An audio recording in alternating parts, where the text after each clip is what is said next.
Hello, I'm Bret and you're watching The Defining Moment for Creating the Culture of Conscience. Our guest today is Pastor Ron Roberson of On Fire Fellowship of Montebello, California. In addition to being a pastor, Ron is anchor of CNN Headline News Local Edition for Southern California. Pastor Roberson prefers to be called by his first name. So Ron, welcome to The Defining Moment. Thanks for having me. Good to be No, here. it's really a pleasure to have you here. My pleasure. Our show is called The Defining Moment for Creating the Culture of Conscience. I'd like to ask you to share with our viewers a defining moment in your life which has given you a new perspective or allowed you to take a new direction in your life. Well, my life, as you've probably read, has been a very difficult one. But the defining moment, to just make a long story short, was being in a 10th floor window at the Frontier Hotel, downtown Los Angeles, strung out on drugs, lost to the world, having a big pity party, in the 10th floor window, about to jump and How long commit ago suicide. was this? We're looking back in probably the 70s, about the middle 70s now, where I had come to the end of my rope, and I take that back, more like the early 80s. And I'd come to the end of my rope and was ready to end it all. And what happened? Well, while I was there, my defining moment was with my knees bent, ready to jump out. Also, if you know that area at all, the Frontier Hotel and the Roslyn Hotel face each other, and the only thing that separates them is Spring Street. And they're both made the same, so there were people in the window that were across from me, edging me on to jump. To end your life. Come on, they wanted to see some excitement, and I was ready to accommodate them. And even the ground itself was like a magnet pulling me to it. So just in a split second, as I was getting ready to jump, I felt myself leaning, and I said, once I go, that's it. I'm getting ready to lean. And I felt myself going forward. And just in an instant, before going all the way, my life, and I know you've probably heard it before, and some of your viewers have heard it before, my life flashed before me. Well, my life flashed. And the tape just went into rewind and then started to play. So you saw your whole life flash Yes, sir. before your eyes. Yes, sir. Went all the way back to when I was a kid, all the way up to the time that I was in that window. And I had flashbacks of the time when I was part of the Black Panther Party, when I was a Muslim, when I chanted to the Gahanza, Nam Myoho Renge Kyo, when I was into synchronized breathing, transcendental meditation, all the drug deals, all the womanizing, all the thefts, those things came to me. And the undeniable word, I heard a voice that spoke to me and said, "You've tried everything else, now try me." That was my defining moment. Wow, and that voice, you believe, was from God? That voice I know was from God, because I tried everything else, wines and other spirits and all different things, and that was the only voice that grabbed my attention and changed my life. So, and that's really the true character of a defining moment, Yes, is sir. there's clearly a before and after. Yes, sir. So tell us about how your life changed after that experience, right? It was a miracle, because for the first time in my life, I had hope. I had something in my heart and in my spirit that enabled me to move on with renewed vigor and vitality and gusto. I felt like I was doing something. I went, my time was up in the hotel. That next day I went to an agency to see about a job. They sent me out. These are like agencies that they'll hire you for probably $4 an hour, but the job actually pays $10, $12 an hour, but they keep the bulk of it. But I was just glad to be working. I wanted a job. I wanted to work. My job was slinging mattresses. When you'd buy a new mattress, my job was to take your old, filthy, dirty mattress and stack it according to the size, and someone else would come and pick it up. I stacked those mattresses like Michelangelo painted. Just glad to be doing it, just glad to have a place to go and some worth and some being. And from there, the Lord began to just move me up. So it was as though you had a new companionship in your life. Yes, sir. A new high, under new management. Under new management. Yes, sir. Scripture tells us that if any man is in Christ Jesus, he is a new creature. I became a total new person that day in the ledge, and it totally changed my life. Everything from that point on up until today has just been a step up, and step up. Wow. So you have really quite an incredible testimony, Yes, Ron. indeed. I know that in your ministry, you're kind of, in a sense, a self-styled, self-taught pastor. Yes, sir. Yes, sir. Tell us about how did you become, how did you get into ministry? Yeah. Well, one of the things that turned me off about the organized church is that, for one, it was a closed type thing. You could only get to the pastor if you were paying enough money to the congregation, or if you were part of that inner circle.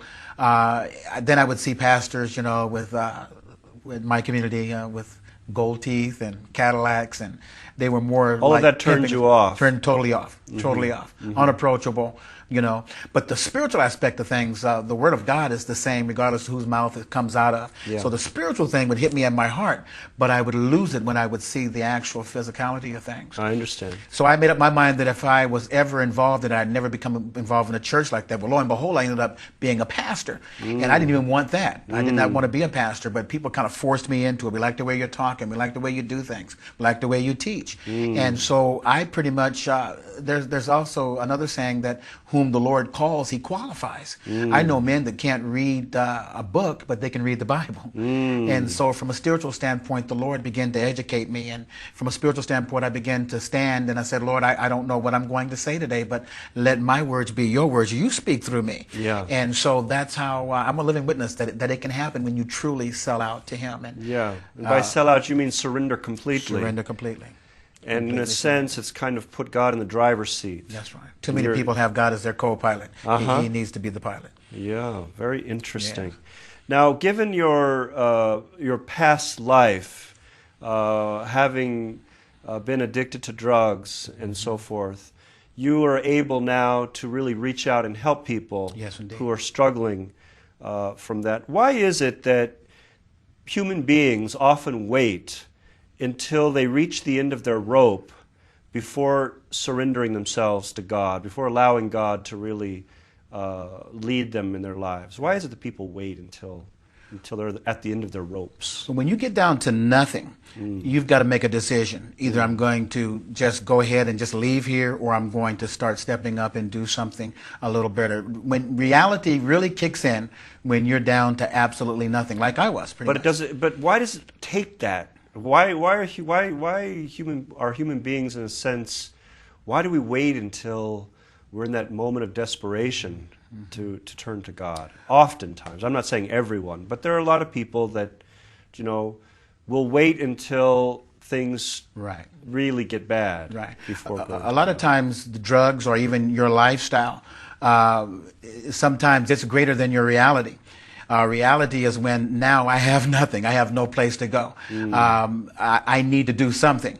And you have to make that decision. Sometimes it takes for us to get sick and tired. I was tired.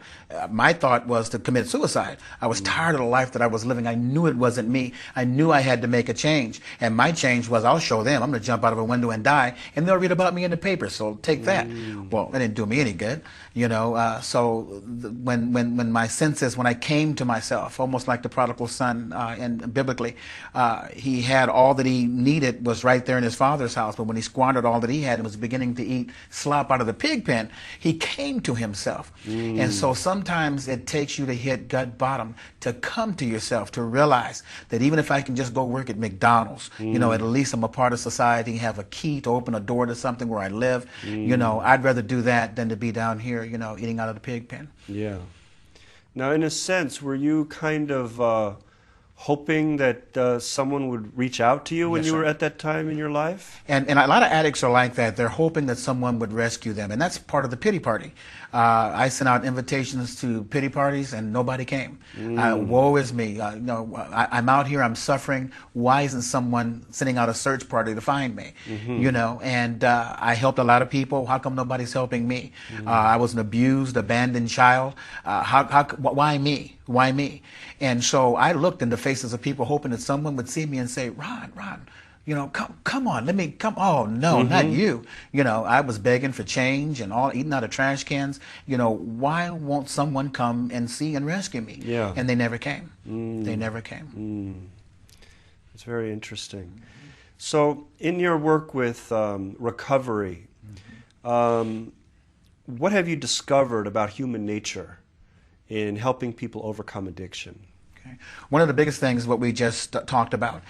Sometimes you need to let a person hit bottom before they'll do anything about themselves. When you give money or you invite a crackhead, especially a crack addict, into your house, you can look for your furniture to come up missing, your clothes. A crackhead will sell your clothes. They'll sell you if they could. And so you become a codependent. You are actually helping them in their addiction. And the only thing that I've seen that works and really hits home and really, really works is tough love. I love you, but I love you enough to leave you alone and let you crash so that you can come to yourself. And when you start to help yourself and you start to show progress in yourself, then I can come in and help you. But the first thing you have to do is want to be helped. And most crackheads and addicts live in denial anyway. Oh, there's nothing wrong. I can stop anytime I want to. And, now where's my next hit? So among drug abuse, crack cocaine is among the worst. It is the worst. Well, methamphetamines is meth. Kind of trampling in that territory now. But crack cocaine, remember, I was a functioning addict for a long time. I could get up and go to work and get high. I'd be high at work, and they never knew the difference. But when crack cocaine came, not only did it take over my physical mind, my physical self, it took my mind and it also took my spirit. The only spirit that I had was the spirit to get up and try to find a way to get that drug. You take one hit, and that one hit is the thing that gets you caught up in that addiction, and you spend the rest of your time, the rest of your money, the rest of your friendships. You become married to wanting to experience that high again, and you never do. That's the nature of crack cocaine. You never get it. So it just robs you of everything. Right. And then as it continues to progress, after a while, you don't even enjoy the high anymore. I used to be paranoid. I got scared before I'd even do the drug, knowing that I was going to be scared when I did it. And I would get high, and I'd go hide up under the bed. I thought the SWAT team was on the roof. I thought people were getting ready to break the door down. I'd see little people running across the floor. I mean, I didn't even enjoy the drug. And I was. So it's a pernicious form of slavery. Yes, sir. Indeed. Indeed. And now you hear more and more about meth. Yes, sir. Crystal meth. What is crystal meth doing to our young people and even to older people? Yes. I understand the baby boomers are also suffering from crystal meth. What is crystal meth taking from? It's quite potent, and you might as well just say it's just like crack cocaine, the same thing. In my documentaries we talked about earlier, I did ride along with the sheriff's department to tap into that culture and find out what it was all about. And you have communities that live up under the freeways that get up and go to a job every day, but so they don't have to pay rent or anything like that, spend money on that. They spend money on the meth, and they use that. But we've seen beautiful women just deteriorate and go into convulsions, and it really robs people of. Physically, it's so taxing. Yes, sir. And it destroys people's teeth and quickly skin. And their skin. Yes, it's really destructive. They do what they call tweaking. They tweak and they're moving and they can't stand still, and that it just gets into the nerve system and just destroys it quickly. Even just as quick as crack cocaine does, maybe even quicker. And the idea people are up like 3 or 4 days at a time, and their brains are shot. And it's a very, very addictive drug, and it's commonplace amongst people of affluent communities as well. This is not something that you're going to find down in the ghetto. They're doing this with the Paris Hiltons of the world, and I'm not saying that she is, but right. I don't want to make that mistake. I understand. But a certain class of society. That class of society, they're using it. They're using it. Very interesting. Yeah. Now, you talked about tough love, that before you can really help someone who's suffering from addiction, it's really necessary to allow them to kind of find a place where they want to help themselves, where they've hit bottom. Right. And so once a person has reached that place, what's the most effective way to help somebody who's interested in helping themselves? Well, once again, you can try to steer them towards a program.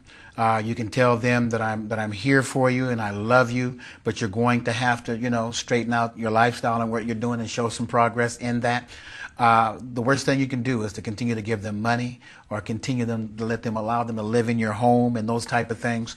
It's a very dangerous, So you're talking about codependency. Codependency, that's what you become. And a crackhead or a meth head, they're liars. They'll make you think that they're getting clean and they're not. I mean, I had a story for everybody. My grandmother died about 113 times, and I cried each time she died. And anybody that would buy that story would give me money to go to Alabama to see her, And so you've just got to know that there's a lot of acting involved, and you got to use tough love. Sometimes it may hurt you more than it does them to say, you know what, either you get in a program or I can't help you. I got to take a step back. Because a crackhead or a meth head will bring, it'd be like a domino theory. You may not be hooked on the drug, but you may be hooked on the person that's doing the drug. And the same thing will happen. You'll lose your house. You'll lose, all of your friends. You'll lose your mind. So it's a real downward spiral. Yes, sir. Yes, sir. And tough love is the only way to do it. That's the only way to do it. And show them, I know we're a program. When you're ready, let me know. I can check you into the program. But I'm not going to give you any money. If you want to eat, I'll feed you. But I'm going to sit you down and feed you, and then when you finish eating, you got to get up, you got to go wherever it is you go, But it's got to be tough love. Very interesting. So that's what you've discovered, that's the best service you can give someone. In most cases. People vary. But in most cases, once again, my church was located right at the Union Rescue Mission, right in the heart of crack cocaine alley and everything else. And so you've dealt with the most difficult cases yes, sir. on the face of the planet. Even women with children, that's a whole different mindset when she's hooked and she still has her kids. And what's the hardest thing that you've discovered about helping people overcome addiction? I mean, you've said that it can hurt you more than it hurts them. Well, what's the hardest thing that you've found in being able to help people? I'm glad you're asking me really good questions, and questions that don't really get answered because people don't understand. But the hardest thing is not allowing someone in here. I can't allow an addict or a crackhead that's in a stage of recovery to get in here. Into your heart. Into my heart. And you say, boy, that sure is cold. But no, it isn't. Because what happens is more often than not, an addict is going to relapse. And every time an addict that I had been working with would relapse, it just sent me through changes. I was mad at my wife, barking at her, pushing the kid around, upset and angry. So you have to have, in a sense, a certain stability. Yes, sir. Which you rely upon God and yes, sir. And your faith. Yes, sir.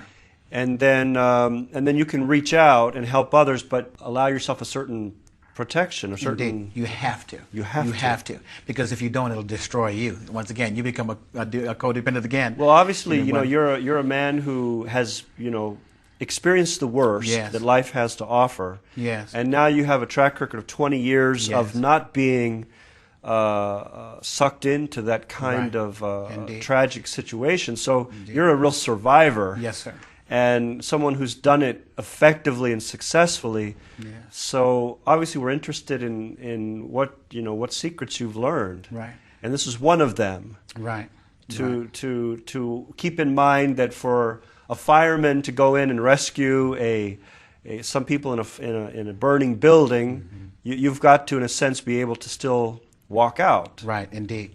You have to separate yourself from the situation. Doesn't mean I don't care. It doesn't mean that I'm not in tune with what you're going through and don't understand. I do understand. And the fact that I understand is the reasoning behind me being like I am. I love you. I care about you. But you could relapse on me anytime, right on up until graduation. You can relapse. And it's the same type of thinking that comes with, say, I often ask highway patrolmen, how do you deal with carnage all over the road when you see people separated from their bodies, especially babies? How do you deal with? And he says, hey, I don't take it home. And when I see it, I deal with it and do what I have to do as it relates to my job, and I leave it. I detach myself. And that's what you have to do. You have to detach yourself because more often than not, if you focus on it, it's going to disappoint you. And then as they gradually, by degrees, begin to pick themselves up and show a track record of independent living, holding a job, completing what they start, then you can begin to start loving them into a fellowship. But until then, I've got to keep you on the outside because I've got a family and friends to protect. Is that, in a sense, what keeps a lot of people of good intention away from getting their hands dirty, Yes, sir. trying to help solve the problem? Is people are afraid that by trying to help, they themselves will get pulled Yes, into indeed. it? Yes, indeed. Is that what Yes, keeps a indeed. lot of good people away? I totally agree. A lot of good people, and a lot of good people have been burned, by situations that kind of left them scratching your head. Well, I'm trying to help you. How come you're not receiving my help? I tried to love you. How come you're not loving me back? You lied to me. You stole from me. And so a lot of people have a tendency to just say, you know what, I'm going to go do something. I'm going to help somebody else, cancer patients or somebody else. This Find is, another way to make a contribution because it can be so difficult. Yes, indeed. To be, Yes, indeed. people have the heart to want to help, but it's like kind of what price does a person have to pay? Yes, sir. Yes, sir. And yet someone like yourself who knows all of the distinctions Yes. of addiction, you're able to discern things and identify things and see things. In a way, you're able to offer help where a lot of others wouldn't even dare to go. Yes, indeed. And that's why I always speak to people when they say they want to work with the homeless and they want to work with drug addicts. That's a common little buzzword now Sure. that's going around. Yes, I'm working with the homeless. But you need to think it over. Can you really work with them, and can you really deal with them? Can you, It's a whole world you have to enter into. Absolutely. Can you hug a guy who's filthy with AIDS, that kind of stuff. We had a guy that was laying in the gutter. He was an addict and filled with AIDS, and they just left him there in his mess, his movement, his bowel movement, and just left him there. We were out there on the streets feeding and that kind of thing, and we picked the man up. I mean, everybody can't do that. That's a calling. Yeah. That's a calling. Clean the man up. Are you willing to do that? Watch what you ask for, because sometimes what you get may not be as glamorous as it may look, as you see on TV or as stars do it. Yeah, well, in a sense, it's kind of like almost being willing to go to the bottom of hell. The pits. That's where we were on 5th and San Pedro, 5th and San Julian. So that's Skid Row in Los Angeles. They live in porta potties, some of them. Filth and nasty. Oh, man, just unbelievable. Literally make their home inside of an outhouse. Yes, sir. Yes, sir. A used one. Yeah. Okay, that's where they sleep at night to stay warm. Cardboard boxes all along the place there. And I told you earlier, I almost lost half my congregation by working down there, because it's not a calling for everyone. We had about 20 people that stayed faithful to down there. The rest of the folks were abandoning ship. We just get depressed when we come down there. And certainly the city officials or the county officials, city officials, government has tried to clean up Skid Row, I'm sure, 1,000 times or 1,000,000 times. And yet it persists. I don't well, I got to be real careful about what I say because of CNN, but well, maybe I better leave that alone. They try to do things, and I guess they're doing the best they can. I'll just leave it at that. But some folks, as long as they're down there, they've got job security. As long as they're down there, and so you have a different perspective on things, having been there. Sure. In other words, for you, it's sort of like Jesse Jackson talks about the industrial complex of the prison system. Right. You have have a notion that there's a reason why the Skid Rows of our cities don't disappear. No, of course not. That in a sense that they fulfill a need. There are people making thousands and hundreds of thousands of dollars off the homeless down there. The fact that they're there through programs and projects and grants and all those type of things. It's big business. And you have to be careful about how you talk about that. That's right. Very careful. Very careful. I may be in trouble now, but that's okay. I really don't care. Some things just need to be said. Yeah. And somebody needs to be held accountable for the mess that's down there. And then why is it necessary to build? There was a brand new Midnight Mission, and I've done work down there, that was built, multi-million-dollar complex. Yeah, I heard about that. Why are we building these complexes, and housing, the problem, rather than being out there and trying to really solve the problem? There's the Dream Centers down there, big multi-million-dollar facility, Union Rescue Mission, Midnight Mission, Fred Jordan Mission. I mean, these places are expanding, and not to mention the private sectors that have missions and do the same type of work. They're growing. Yeah, on the one hand, people would think, well, that's positive that the mission is growing. Yeah. But you would like to see the problem solved. Indeed. And yet, how do you solve it without installing a mission? I mean, Right. It's kind of a two-edged sword, isn't it? Okay, and let me go on record as saying, I don't want you to cut any of this. No, go right ahead. It doesn't matter. My job is not that big of a deal. But when you got people that are in these missions, with big salaries, over $100,000 salaries, I have to scratch my head at that.